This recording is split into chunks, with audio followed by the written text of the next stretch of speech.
ஆசியாவிலே இருக்கின்ற மிகப்பெரிய தேர்களிலே மூன்றாவது தேர் அது. 28க்கு 28 அகலம் நீளம் கொண்ட 80 அடி உயரம் உள்ள அந்த தேரானது, இந்த நெல்லையப்பர் தேர் என்பது 450 டன்களை கொண்ட தேர். இந்த ஆட்சி ஏற்பட்ட பிறகு 8624 திருக்கோயில்களுக்கு மண்டல குழு, மாநில குழு, தொல்லியல் குழு அனுமதி பெற்ற, அதிக அளவில் ஆயிரக்கணக்கான திருக்கோயிலுக்கு அனுமதி அளித்த ஆட்சி மாண்புமிகு தமிழக முதல்வர் தலைமையிலே இருக்கின்ற இந்து சமய நலத்துறை என்பதை தெரிவித்துக் கொண்டு ஒரு வரலாற்று சிறப்புமிக்க நிகழ்ச்சி. ஏற்கனவே 150 ஆண்டுகள் கடந்த சீத்தனாஞ்சேரி திருக்கோயிலிய திருத்தேர் இந்த ஆட்சி ஏற்பட்ட பிறகுதான் தேர் வீதி உலா நடத்தப்பட்டது. விழுப்புரத்திலே அதேபோல் 100 ஆண்டுகளுக்கு மேல் பயன்பாட்டில் இல்லாமல் இருந்த திருத்தேர் இந்த ஆட்சி ஏற்பட்ட பிறகுதான் பயன்பாட்டிற்கு கொண்டு வரப்பட்டது. நேற்றைய ஒரு மகிழ்ச்சி, அன்றைக்கு ஓடாத திருத்தேரை, திருவாரூர் ஆழித்தேரை முத்தமிழறிஞர் கலைஞர் அவர்கள் தேரை ஓட்டி புகழ் பெற்றார். இன்றைக்கு ஓடாமல் இருந்த கண்டதேவி தேர் பல்வேறு இன மக்கள் ஒன்று திரட்டி ஒரு சேர அவர்களை ஒற்றுமைப்படுத்தி திராவிட மாடல் ஆட்சியின் முத்தாய்ப்பாக நேற்றைக்கு கண்டதேவி திருத்தேரை 18 ஆண்டுகளுக்கு பிறகு ஓட்டிய பெருமை மாண்புமிகு தமிழக முதல்வரை சாரும். மாண்புமிகு பேரவைத் தலைவர் அவர்களே, ஆசியாவிலே இருக்கின்ற மிகப்பெரிய தேர்களிலே மூன்றாவது தேர் அது. 28க்கு 28 அகலம் நீளம் கொண்ட 80 அடி உயரம் உள்ள அந்த தேரானது கடந்த 9 நாள் உற்சவத்தின் இறுதி நாளாக நேற்றைக்கு தேர் வடம் பிடித்து இழுக்கின்ற நிகழ்ச்சி நடைபெற்றது.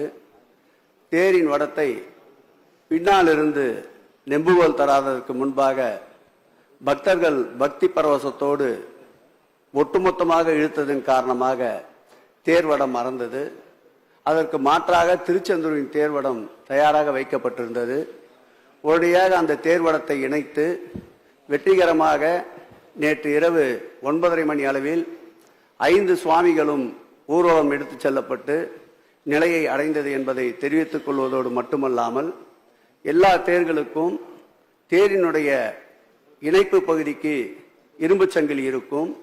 நீளமாக பக்தர்கள் வடம் பிடிக்க வேண்டியிருப்பதால் இந்த நெல்லையப்பர் தேர் என்பது 450 டன்களை கொண்ட தேர். அந்த தேரை இழுப்பதற்கு வடம் எப்பொழுதும் கயிறினால்தான் நீளமாக இழுத்து செல்ல முடியும் என்ற காரணத்தினால்தான் அனைத்து திருத்தேர்களிலும் வடம் அதிக எடை கொண்ட தேருக்கு கயிற்றினால்தான் பின்னப்படுகின்றது. நேற்றைய நடைபெற்ற அந்த உற்சவத்தில் நம்முடைய தீயணைப்புத்துறை, பொதுப்பணித்துறை வடத்திற்கும் தேருக்கும் சான்றிதழ் அளித்த நிலையில்தான் அந்த தேர் வீதி விழாவுக்கு எடுத்து வரப்பட்டது. அவர் கோரியபடி எந்தெந்த திருத்தேர்களுக்கெல்லாம் சங்கிலிகள் தேவையோ பொருத்தப்பட்டிருக்கிறது என்பதை தெரிவித்துக் கொண்டு, அவர் கூறிய திருக்கோயில் இந்த ஆண்டு திருப்பணிக்கு எடுத்துக் கொள்ளப்படும். இந்த ஆட்சி ஏற்பட்ட பிறகு 8624 திருக்கோயில்களுக்கு மண்டல குழு, மாநில குழு, தொல்லியல் குழு அனுமதி பெற்ற, அதிக அளவில் ஆயிரக்கணக்கான திருக்கோயிலுக்கு அனுமதி அளித்த ஆட்சி மாண்புமிகு தமிழக முதல்வர் தலைமையிலே இருக்கின்ற இந்து சமய நலத்துறை என்பதை தெரிவித்துக் கொண்டு, அவர் கோரிய அந்த திருப்பணியும் எடுத்துக் கொள்ளப்பட்டு அவர் கோரிய அந்த திருப்பணியும் எடுத்துக் கொள்ளப்படும் என்பதை தெரிவித்துக் கொள்வது மட்டுமல்லாமல், நேற்றைய தினம் ஒரு வரலாற்று சிறப்புமிக்க நிகழ்ச்சி. ஏற்கனவே 150 ஆண்டுகள் கடந்த சீத்தனாஞ்சேரி திருக்கோயிலிய திருத்தேர் இந்த ஆட்சி ஏற்பட்ட பிறகுதான் தேர் வீதி உலா நடத்தப்பட்டது. விழுப்புரத்திலே அதேபோல் 100 ஆண்டுகளுக்கு மேல் பயன்பாட்டில் இல்லாமல் இருந்த திருத்தேர் இந்த ஆட்சி ஏற்பட்ட பிறகுதான் பயன்பாட்டிற்கு கொண்டு வரப்பட்டது. நேற்றைய ஒரு மகிழ்ச்சி, அன்றைக்கு ஓடாத திருத்தேரை, திருவாரூர் ஆழித்தேரை முத்தமிழறிஞர் கலைஞர் அவர்கள் தேரை ஓட்டி புகழ் பெற்றார்.